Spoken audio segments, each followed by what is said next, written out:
Aktris Asri Welas membuatkan batik khusus untuk pasangan artis Luna Maya dan Maxim Butier dalam prosesi melukat sebelum akad nikah. Asri menceritakan bahwa proses pembuatan kain batik tersebut sangat panjang dan melibatkan hingga 1.000 orang. Itu prosesnya panjang, dari kapas sampai ditenun, dan itu dikerjakan oleh 1.000 orang. Kata Asri saat ditemui di kawasan Epicentrum, Kuningan, Jakarta Selatan, Jumat, 9 Mei 2025.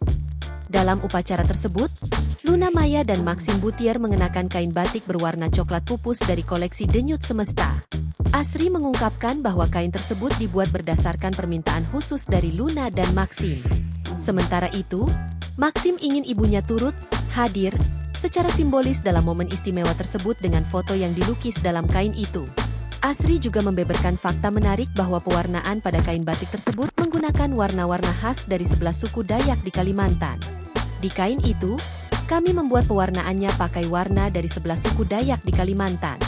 Kemudian dilakukan teknik ba untuk memeras, menyipratkan, dan menggores batik.